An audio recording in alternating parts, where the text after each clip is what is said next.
introduce myself. My name is Emil Bremnes. I'm a communications advisor at NOFIMA. NOFIMA is the Norwegian Institute of Food, Fisheries and Aquaculture Research.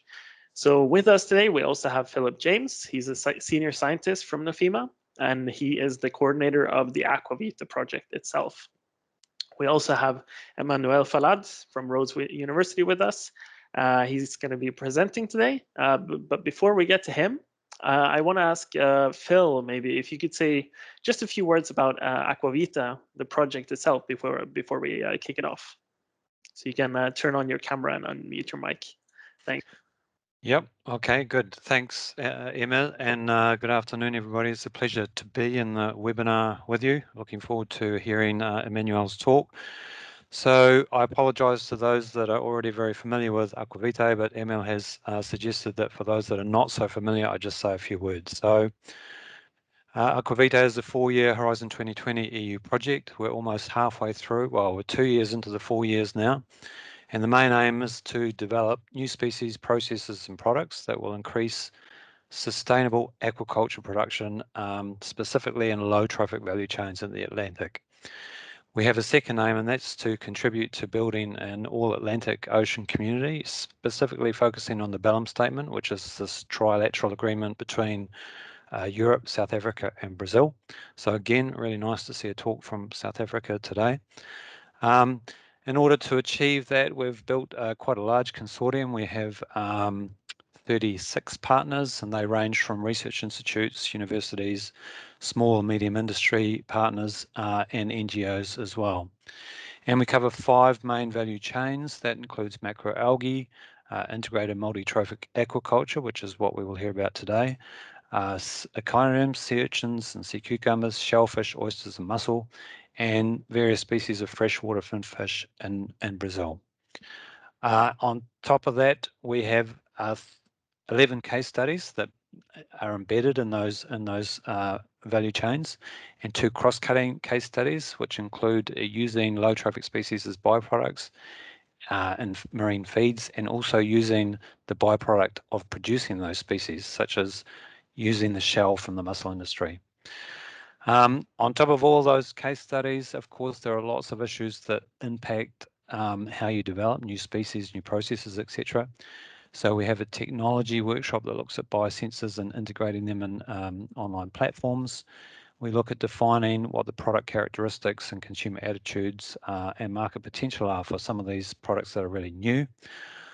Of course, sustainability, environmental monitoring, risk assessments essential. So we look at that as a cross-cutting issue, and we also try and analyse in these case studies whether they'll be profitable and what their socio-economic aspects are as well. And we cover policy and governance, and then we have a very large knowledge building, training, communication, and network facilitating work package as well. So in 2 or 3 minutes, that's the AquaVitae project. Again, I'm really excited to hear the talk today from Emmanuel. I come originally from New Zealand, where abalone are a really big aquaculture species. So I'm looking forward to today's talk. Thanks. Thanks, Phil. Right, so before we get to Emmanuel, I'm just gonna say a little bit about this webinar series that we've got running. So it's called the Low Trophic Life webinar series. And so the goal of this webinar series is to obviously to give young researchers a platform to present their results. And at a time when it's only digitally possible and physically impossible.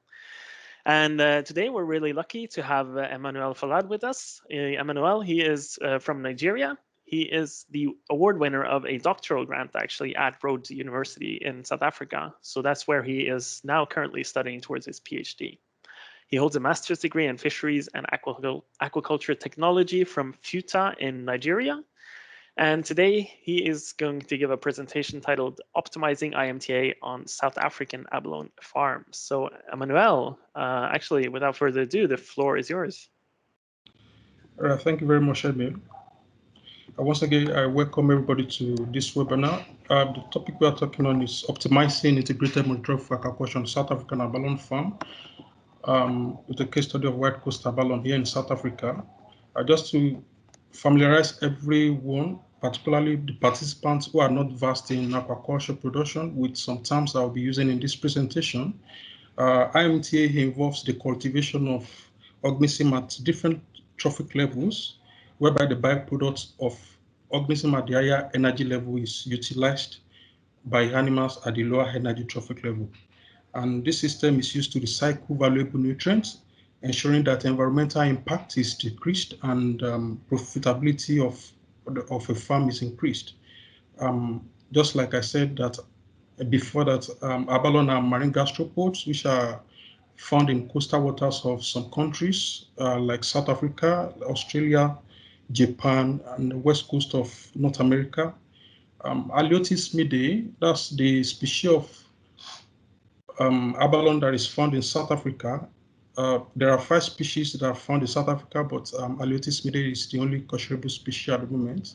And also, I'll be mentioning briefly about sea cucumber. They are also marine invertebrates. We refer to them as detritus extractive species that are used. They feed on waste generated in aquaculture. So just a brief overview of the South African abalone aquaculture industry. This industry started in the late 1990s, and presently it is the largest industry outside of Asia. That is, South Africa is the largest producer of abalone outside of Asia, with about 18 abalone farms in the country and an annual production figure of 1,500 metric tons of abalone per year.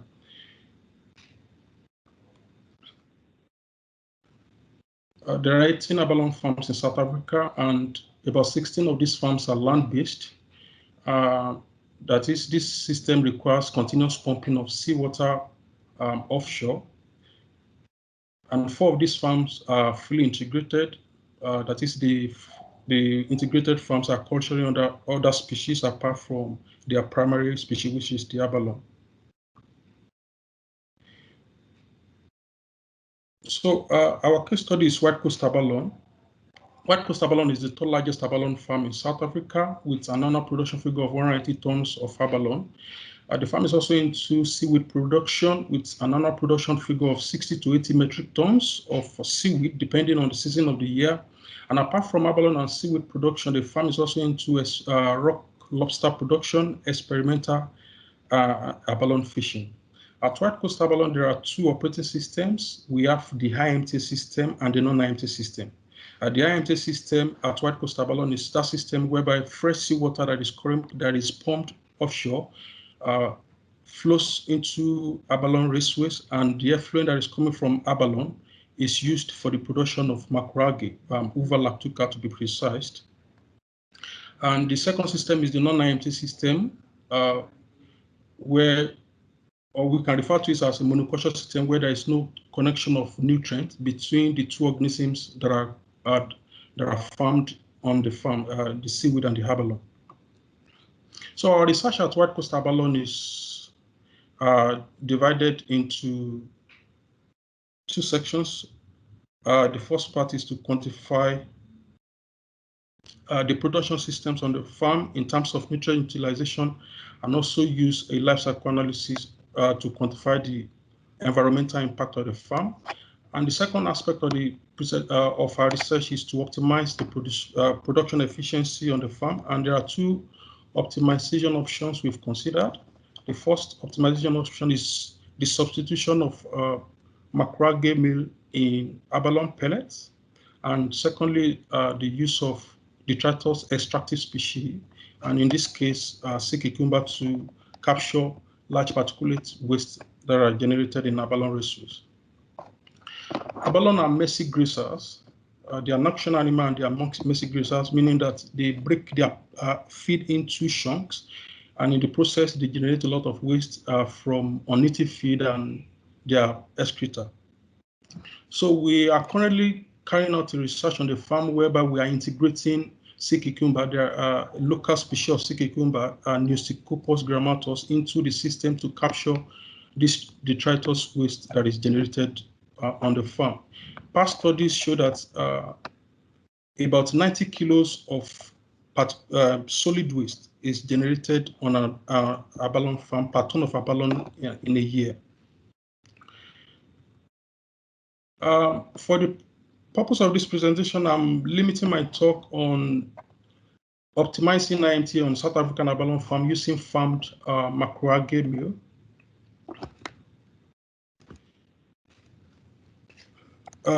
Feeding constitutes a significant proportion of the total operating cost on a land-based abalone farm, and this is due to the expensive nature of the conventional feedstuff that are used in fish feed, most especially the fish meal.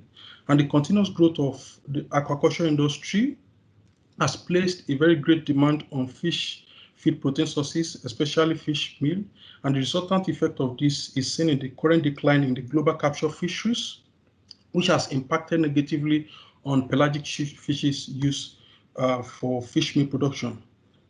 Recent study shows that about 12% of the total overall from sea and river is used for fish meal production only. Therefore, there is a need to source for alternative proteins to fish in abalone pellets by reducing the dependence on this conventional feedstuff. And it's also important to develop an ecologically relevant and economically feedstuff with a very relatively low impact on the environment. So just like I mentioned earlier, that one of the optimization options we've considered is the use of macroalgae meal. In this case, uva lactuca, which is cultured on the farm to substitute for fish meal and soya in the pellets of abalone.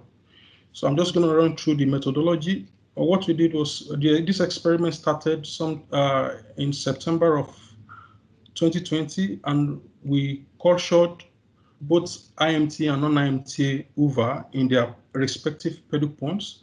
And after 4 weeks of production, the uva were harvested and they were dried at 40 degrees Celsius on site. And they were later analyzed for their biochemical compositions. Before the diets were produced, they were subjected to biosecurity measures at the feed company, that is Marifeed. Marifeed is the largest abalone feed producer in South Africa. So after making them biosecure, the feed were produced. This slide shows the feed composition table of the experimental diets that were tested. The detailed formulation cannot be presented at this time because of proprietary reasons. At the start of the experiment, we selected 65 to 75 grams abalone, or you can call them growth abalone. About 13,275 abalone were used for this study. They were distributed in 75 baskets. And the initial shell length and growth and weight of the animals, were collected at the start of the experiment. This same process was repeated after 4 months of the trial and after 8 months of the feeding trial. 5 experimental treatments were tested in all. One is a controlled trial, a controlled treatment, that is treatment without inclusion of uva in the diet of the animals. We also tested the IMTA and the non-IMTA uva at 12% inclusion level. And lastly, we tested 2 reference diets, that is combination diet of pellets and fresh macroalgae. In this case, uva and gracilaria as they are fed on the farm. The slide shows the feeding regime that we used through this experiment, just following the husbandry practice that is employed on the farm. All animals received pellet every day, and animals that are fed mixed diet, they only received combination diet at day 2, day 6, and day 4 of their feeding. This is the table for the experimental system parameters under which this growth trial was conducted. Temperature at in this region of South Africa varies a lot, can be as low as 13 degrees and can be as high as 24, 25 degrees. The trial was carried out in concrete raceway and under natural photo period. The table shows the approximate composition of the diet, the control diet, the IMT, and the non-IMT treatment. And the result I'm presenting here is the result we recorded after 124 days of the trial, that is after 4 months of the trial. Although we completed the 8-month feeding trial just 2 days ago, so it was not possible to process about 3,000 data for this presentation. So after 4 months of the feeding experiment, we observed that animals that were fed IMTA and the non-IMTA Hoover pellets had the highest pellet consumption, and also the total dry feed intake was highest total dry feed intake was recorded for animals that were fed IMTA pellets. For the protein efficiency ratio, we observed that there was no significant difference across the treatment from the control to the last treatment. And also, but it was the feed conversion ratio, the best feed conversion ratio was recorded for the control treatment. We also observed that inclusion of Hoover meal at 12% level did not impact on the shell length of this animal negatively, as there were no significant differences across the treatment. And also, the growth rate in terms of the body weight was not impacted negatively with the 12% inclusion of Hoover meal, either IMT or non-IMT Hoover meal in the diet of the animal. And also the body weight to shell length ratio of the animals were not impacted negatively. The body weight to shell length ratio is that factor which determines the marketability of abalone at the international market. So the higher the body weight to shell length ratio, the higher the price of the animal. So 12% inclusion of Hoover in the diet did not impact on their growth rate negatively. The results of this experiment prompted us to start a second feeding trial and another 8-month feeding experiment, where we are testing the effect of different inclusions of IMTA Hoover meal in the pellet of Aliotis midi. So 6 treatments are currently tested with different inclusions from 0.75, 3%, 6%, 0.75, 1.73%, 6, 12%, and a control treatment without inclusion of Hoover in the diet. So for this experiment, we observed that 0.75 inclusion of IMTA Hoover meal in the diet of these animals. Sorry, I must mention here that for this trial, we used post-weaning abalone, that is animals that have been weaned to a new diet. The animals between 35 to 45 grams. The best growth rate was recorded for animals that were fed 0.75 inclusion of Hoover in the diet, although there was no significant difference up to 12% inclusion of Hoover in the diet, while the least growth rate was recorded for the control treatment. Also, the body weight to shell length ratio of this post-weaning abalone was not impacted negatively by including Hoover meal in the diet of in their diet. So, what is the take home? So, during this trial, we observed that inclusion of Hoover meal in the diet of the animal initiated daylight feeding in these animals. Just like I mentioned earlier, that abalones are nocturnal animals, that is, they feed at night. But we observed that feeding them Hoover meal diet initiated daylight feeding in these animals. They feed during the day, and it also increased their feed consumption. So we also noticed that up to 12% inclusion of IMTA Hoover meal in the diet of this animal will not impact on their growth negatively. This result will further strengthen the linkage between macroalgae meal and the South African abalone industry. Special thanks to AquaVitae, to Wild Coast Abalone, to Marifeed, to National Research Foundation and Rhodes University, and thank you for listening. Thank you. Thanks, Emmanuel. Thanks for your presentation. Really interesting. I got to say, for someone like myself who's not an expert at all in aquaculture or low trophic species, really, obviously it's a bit complicated for me to understand, but there are parts that I definitely understood. But one of the things that I wanted to ask you maybe to say something more about is you mentioned that this new feed then based on IMTA macroalgae led to a greater consumption. So for me, who's not an expert and doesn't really see the benefit in this, what are the possible benefits? Does it lead to faster growth? Is it less costly for the farm? Yeah, thank you very much, Emil. One, it will lead to cost.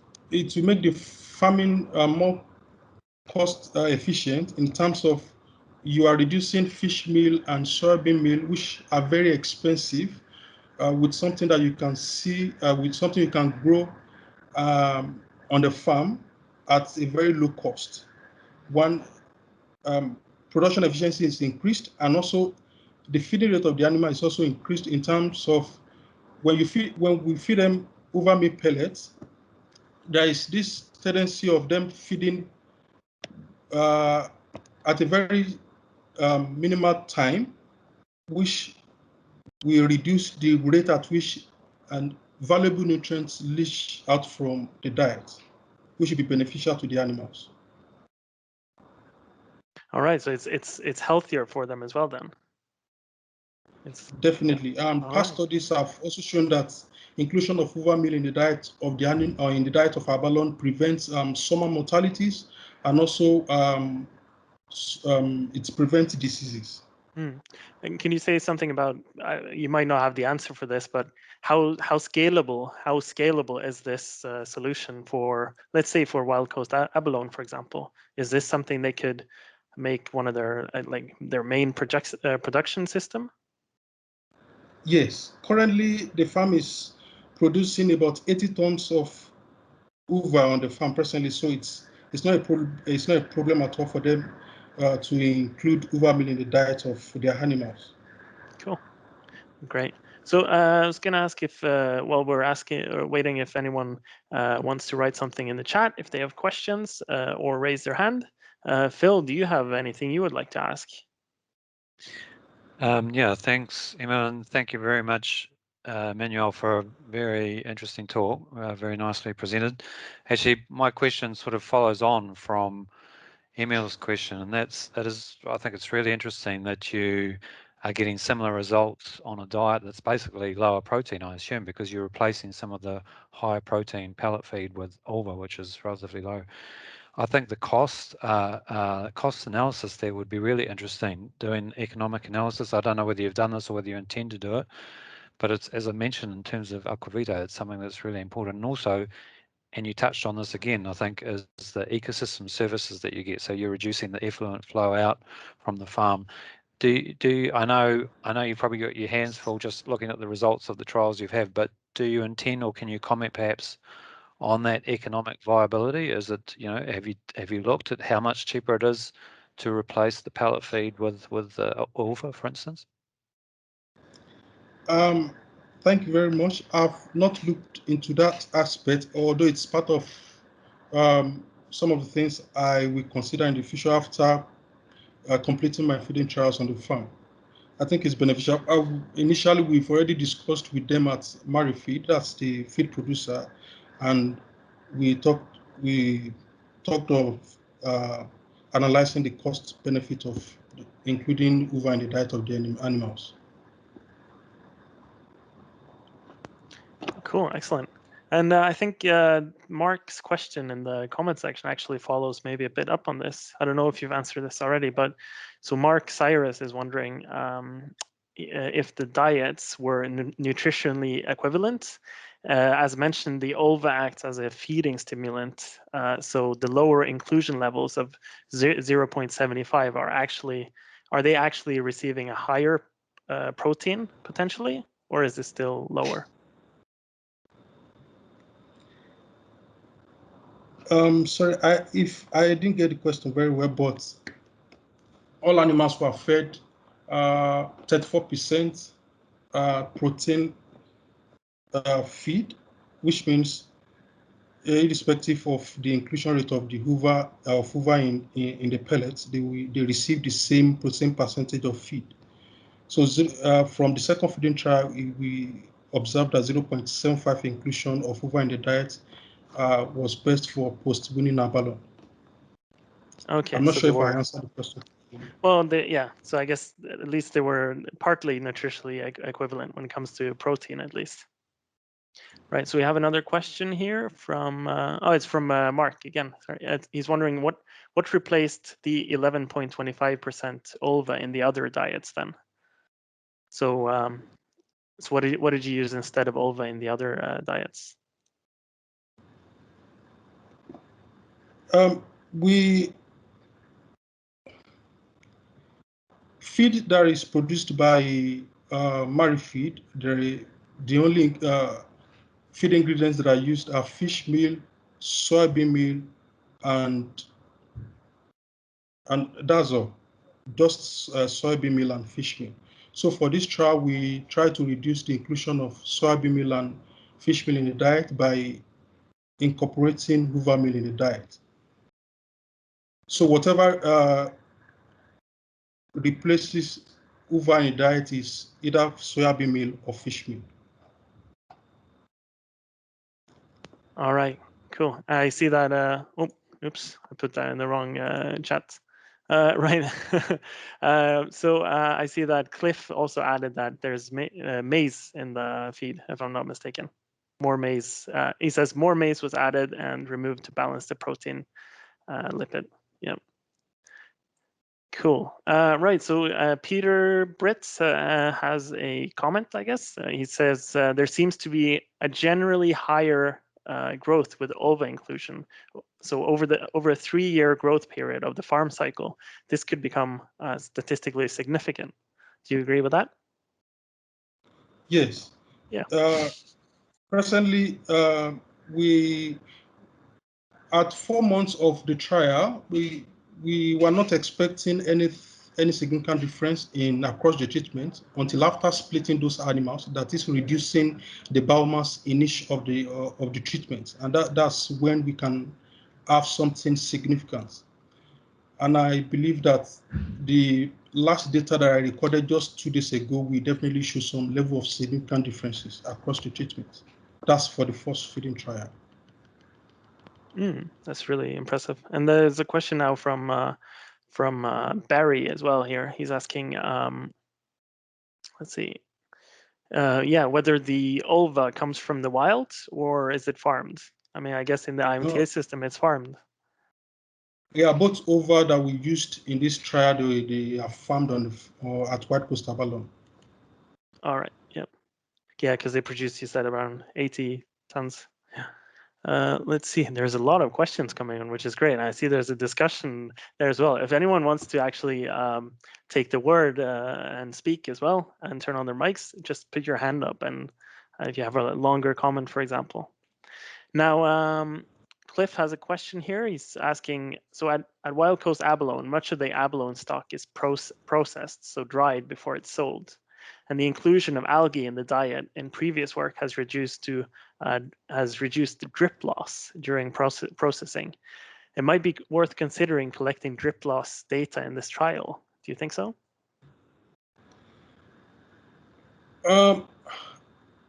Sorry, I didn't get the question very well, but I think I have a brief idea of what you are talking about. There has been cases of inclusion of hoover in the diet of animal, giving them an off flavor due to DMSP in hoover. But what we do at Wild Coast Abalone is before the animals are sent out to the market, they place them for another 4 weeks on dust pellets just to purge the animals of whatever feed that they were given during the growth trial. All right, fair enough. And then there's so many questions. I'm just gonna. I think we don't want to keep on going for too long, and we had a slight delay when we started. So I'm gonna take these last 2 questions that have come. One from Bjorn. He's asking if there's any biosecurity issue with using ulva supplied with abalone effluent. Yes, definitely there will be biosecurity issues because it's not advisable to use directly hoover that is grown in effluent of an animal in the diet. That can lead to transmission of diseases in the system. So it's very important to ensure that they are subjected to biosecurity measures before feed production. All right.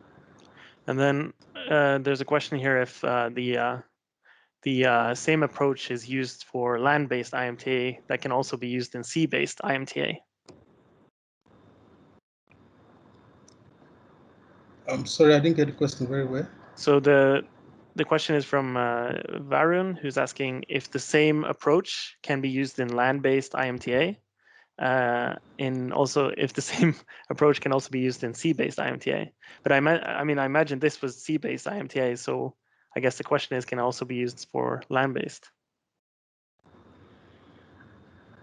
If he's talking about the production of hoover, the approach that is used for hoover production on land-based IMTA may not be used in sea-based because there has to be some technicalities involved in sea-based IMTA where you have to culture your hoover on a rope, and that's different from land-based IMTA where hoover is cultured in pedal pumps.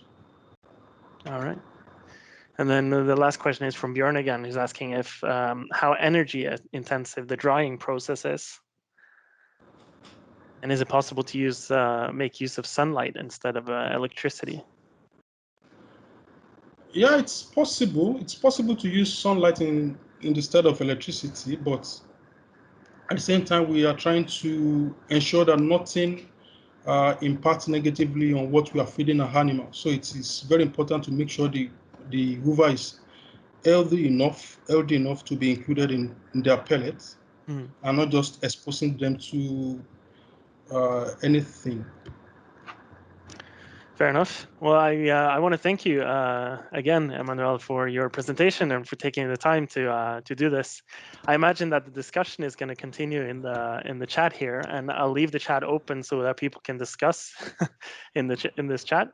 But I want to say thanks to Emmanuel and to Phil as well for being here, obviously, to all of you guys for coming. And if there are any unresolved issues, you can discuss it in the chat. But I think we're gonna close this webinar here today. So thanks, Emmanuel, again. Thank you very much, Emil. And of course, if anyone wants to get in touch with Emmanuel, then well, you can either write us the email in the chat, or you can get in touch with me, and I can forward your email to him, because since everyone has mine because of the registration. If that's okay with you, Emmanuel. Yeah, it's okay, 100%. Yeah. All right. Right. So yeah, thanks again. And obviously I can't close this room per se, but actually I can end the meeting. So I'm going to end the meeting, but the chat will remain open. And Emmanuel, if you find it, it's up at the very top. It's like this speaking bubble, and you can have a look through there as well. Thanks, guys. Bye. Cool. Bye. Thank you.